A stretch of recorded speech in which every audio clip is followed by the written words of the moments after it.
বাংলাদেশের এক ছোট্ট গ্রাম যার নাম ছিল রঙিনপুর। সেখানে থাকতো একটি মেয়ে যার নাম তিতলি। তিতলি নামের মতোই ছিল রঙিন আর প্রাণবন্ত। তার সবচেয়ে প্রিয় জিনিস ছিল রং আর তুলি। সে গ্রামের প্রকৃতি, মানুষ আর ঐতিহ্যকে তার ক্যানভাসে ফুটিয়ে তুলতে ভালোবাসত। তার আঁকা ছবিগুলো যেন গ্রামেরই এক জীবন্ত প্রতিচ্ছবি ছিল। রঙিনপুরের ঘরে ঘরে তিতলির আঁকা ছবি শোভা পেত, কিন্তু গ্রামের বাইরে তার ছবিগুলোর কোনো পরিচিতি ছিল না। তিতলির বাবা ছিলেন একজন হস্তশিল্পী। তিনি বাঁশের শোপিস আর মাটির খেলনা তৈরি করতেন। তার তৈরি জিনিসগুলো খুব সুন্দর ছিল, কিন্তু গ্রামের বাইরে সেগুলো তেমন বিক্রি হতো না। তিতলির মনে সবসময় একটা চিন্তা ঘুরত, যদি আমার বাবা আর গ্রামের অন্য শিল্পীদের কাজগুলো সবাই দেখতে পেত, তাহলে কত ভালো হতো। একদিন তিতলির গ্রামে এলো এক নতুন জিনিস, ইন্টারনেট। গ্রামের কমিউনিটি সেন্টারে একটি কম্পিউটার আর ইন্টারনেট সংযোগ দেওয়া হলো। গ্রামের ছেলেমেয়েরা প্রথমে একটু ভয় পেল, এটা আবার কি জিনিস। কিন্তু তিতলি ছিল খুব কৌতূহলী। সে কম্পিউটারের সামনে বসলো, আর তার চাচা, যিনি শহর থেকে এসেছিলেন, তাকে ইন্টারনেট ব্যবহার করা শেখালেন। তিতলি অবাক হয়ে দেখল ইন্টারনেটের মাধ্যমে কত কিছু দেখা যায়। সে দেখল শহরের বড় বড় গ্যালারিতে কত সুন্দর সুন্দর ছবি প্রদর্শিত হচ্ছে। তার মনে একটা নতুন স্বপ্ন ডানা বাঁধল, যদি আমি আমার আঁকা ছবিগুলো ইন্টারনেটে দেখাতে পারতাম, তাহলে কি সবাই দেখতে পেত।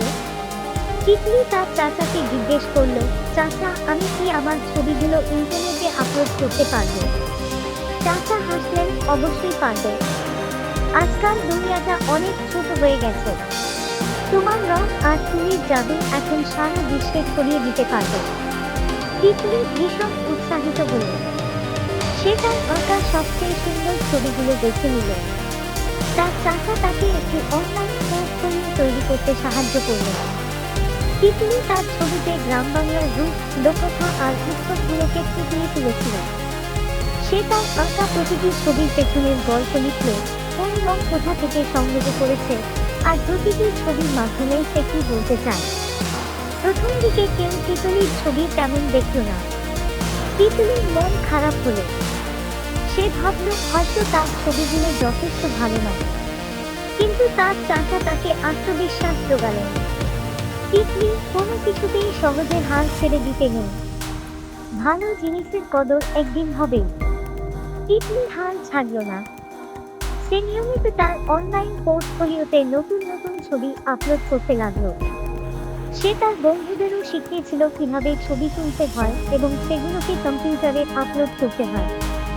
বন্ধুরা তিতলির বাবার তৈরি হস্তশিল্পের ছবি তুললে, গ্রামের অন্যান্য কারিগরদের কাজগুলোকেও তারা অনলাইনে তুলে ধরলেন। কিছুদিন পর এক অপ্রত্যাশিত ঘটনা ঘটল।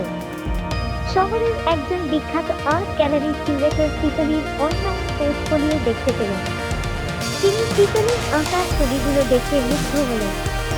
তিনি ভাবতেই পারেননি বাংলাদেশের ছোট্ট একটি গ্রামের মেয়ে এত সুন্দর আর অর্থপূর্ণ ছবি আঁকতে পারে। তিনি তিতলির সাথে যোগাযোগ করলেন আর তার ছবিগুলো শহরের গ্যালারিতে প্রদর্শনের ব্যবস্থা করলেন। তিতলির ছবিগুলো শহরের গ্যালারিতে দারুণ প্রশংসিত হল। সবাই তিতলির সৃজনশীলতা আর বাংলাদেশের গ্রাম বাংলার সংস্কৃতির প্রতি তার ভালোবাসাকে সম্মান জানাল। শুধু তিতলির ছবি নয়, তার বাবার তৈরি হস্তশিল্প এবং গ্রামের অন্যান্য কারিগরদের কাজগুলো অনলাইন প্ল্যাটফর্মে বিক্রি হতে শুরু করল। গ্রামের অর্থনীতিতে একটা পরিবর্তন আসতে শুরু করলো। তিতলি বুঝতে পারল প্রযুক্তি কিভাবে মানুষের জীবন বদলে দিতে পারে, কিভাবে গ্রামকে শহরের সাথে যুক্ত করতে পারে। সে শুধু একজন শিল্পী নয়, সে হয়ে উঠল ডিজিটাল বাংলাদেশের এক ছোট প্রতিনিধি। সে গ্রামের অন্যান্য শিশুদেরও ইন্টারনেটের ব্যবহার শেখাতো, তাদের উৎসাহিত করত নিজেদের প্রতিভা অনলাইনে তুলে ধরতে। তিতলি বড় হয়ে একজন আন্তর্জাতিক খ্যাতিসম্পন্ন শিল্পী হলো। সে সব সময় মনে রাখত, তার এই সাফল্যের পেছনে ছিল তার আত্মবিশ্বাস, কঠোর পরিশ্রম আর প্রযুক্তির সঠিক ব্যবহার। তার গল্প বাংলাদেশের হাজারো শিশুকে অনুপ্রেরণা যোগায়, যারা মনে করে গ্রামের জীবন আর শহরের জীবনের মধ্যে অনেক তফাৎ। তিতলি প্রমাণ করে দিল, যেখানে সৃজনশীলতা আর প্রযুক্তি একত্রিত হয়, সেখানে অসীম সম্ভাবনার সৃষ্টি হয়। আর সেই সম্ভাবনা পারে একটি দেশকে বদলে দিতে, তার প্রতিটি মানুষকে স্বাধীন আর আত্মনির্ভরশীল করে তুলতে।